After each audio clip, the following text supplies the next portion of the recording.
Hi folks, I'm Andy. Welcome to Firefly Tiny Homes. This is our latest Ember model. It's got a few upgrades. In fact, this one is heading way up into the Rocky Mountains. And so the question is, what do you do if for a good portion of the year the temperatures might be a little low for a mini split to really keep up efficiently? Well, in our book, the best solution is to add in heated floors. So here's another episode of Behind the Build, all about heated floors and the flooring we choose to go over it. Coming right up. But before I turn the camera around, if you wouldn't mind, if you find these helpful or interesting at all, just click that like button, subscribe so you don't miss the next one, go back and watch the ones before. And if you have questions, I'd be really interested to know what I need to cover to really kind of satisfy your curiosity. So let me know. All right, lots of progress on this latest build of our Ember model. Ceiling is in, lights are in, walls, the long walls have drywall is all finished and painted. Custom jambs and trim on the windows are in. Gina's going around and putting nice color matched wood filler in all the little nail holes.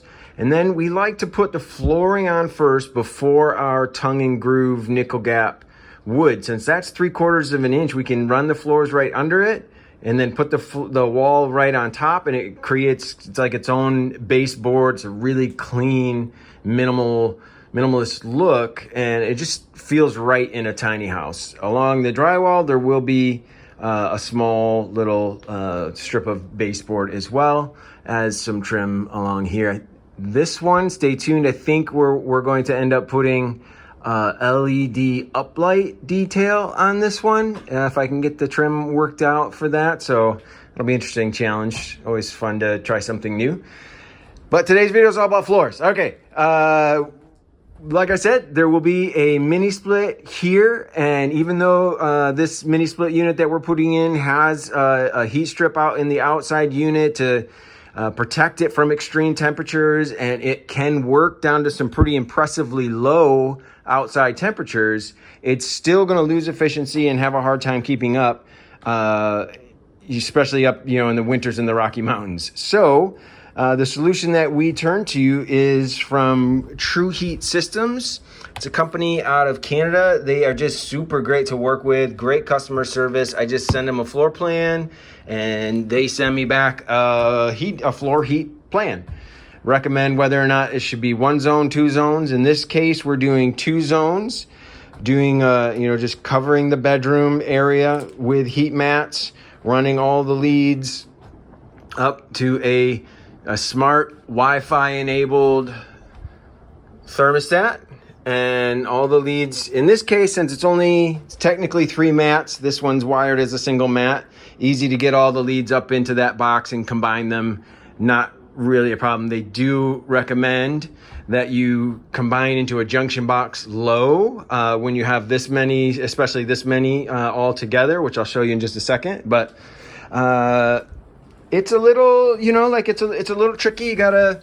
I've discovered from experience that this bigger, you can kind of see the difference in size of these heat tapes here, and these ones require a bigger kind of connection. And I have found that even though they probably will settle down into this thick underlayment, it can be hard to get the floors to click together and stuff like that. Even though we have a pretty thick engineered bamboo going in here, I just go ahead and just cut out a little bit so that it just sinks right down in there and the floor goes over top. Don't really need it for these smaller ones. They go down just fine, but I've noticed that the big ones need it. And then it's just a patient, it's an exercise in patience to get all the leads taped, run to where it goes up into the wall. And speaking of which, it's a little easier to see since this wall is not done yet. We bring these mats, you want to be really careful not to cross the leads, so that they would end up kind of wearing on each other. Just keep them separate. They'll settle down into the underlayment. And then in this case, I chose to just drill a hole in the base of the cabinetry. The floor will, and then Tokik will cover that. I'll be really careful with it, and then I just run these leads through into this junction box. Same with the leads from the bathroom ones, combine them in this junction box here with a chunk of Romex that comes up into this box, which then just gets, you combine that with the line from the distribution, the power distribution box. This is the middle ones are the ones coming from the breaker box, and then the outside ones are the ones that are coming up or feeding power down to all of the mats. And then there's one I did on this one. I chose to also add a floor sensor, which is this small little wire. It just runs down and ends up kind of right in between some of these heat tape here. And that way, with this main zone, they can choose to set the heat based on the floor temperature, there's a consistent floor temperature, or they can go ahead and do it based on air temperature as well. So that is our heated floor from True Heat Systems. It's a pretty significant upgrade, but if you're in the climate zone where it makes sense, it's just not really a better option. This is a cost-effective way moving forward to heat the tiny space. So coming right up, floors to cover it. Then once we're finished with the heat mats and everything is ready to go, Gina and I work together to lay the floors, which goes really fast. The first couple of rows are a little bit slower, get them to make sure it's nice and even. We leave our drywall up 3/4 of an inch so that we can put our floor right pretty much flush with the drywall. But if you look close, it actually has room to expand or contract under the drywall. So we can use really low profile trim up against here, but the flooring still has room to move, which this click together flooring needs. The other thing is that we start putting the tongue and groove nickel gap wall boards, which you can see are a nice solid eastern white pine. We get from a local mill called Tidewater Lumber. Love them. Easy, great to work with.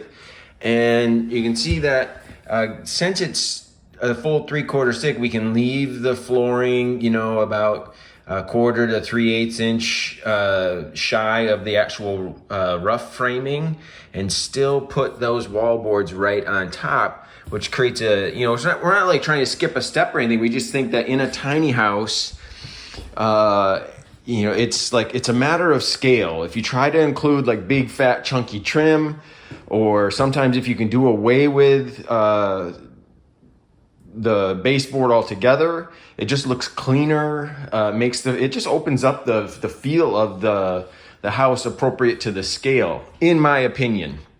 It's the same reason why I go through and it's kind of meticulous work, but I split one by material myself. I mill this trim myself so that it can be very low profile, fit very tight against the walls, still looks really nice, but doesn't stick out into the space. And again, it's all about scale with a tiny house.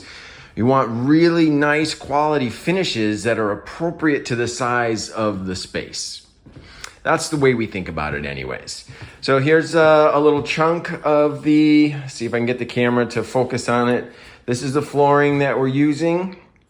It's got a nice, you can kind of see there, that may not look like much, but that layer of bamboo is actually at least twice as thick as a lot of engineered hardwoods that have a veneer layer like a hickory or oak or something like that, which are fine. I mean, they're engineered, they work great, but I like how thick the bamboo layer is on this flooring. And then it has like a waterproof high density fiberboard composite material as its core, which is really dimensionally stable and aids in its moisture resistance. And then for hard backing, to add a little strength to the composite material. They put like a plywood veneer on the bottom. So that's the flooring we use. It goes down really fast. This whole floor takes Gia and I a few hours and we're done. And it's actually even faster, quite a bit faster than laying vinyl plank, which is because of its thinness and the sort of the thin sort of brittle nature of the interlocking parts of it. You have to be very careful. It actually doesn't go over the heated floor mats as easily, so you have to be very kind of careful with those interlocking tabs and stuff like that, and it just takes longer. So even though this floor costs more than a luxury vinyl plank, it allows us to go faster. And again, this model is all about decreasing build time, which allows us to decrease the price and get this at a more affordable, reasonable price point. So that's all about our floors and the heated floors in this particular model, which is an upgrade, but we think it's a worthwhile upgrade to consider. All right, we'll see you on the next one.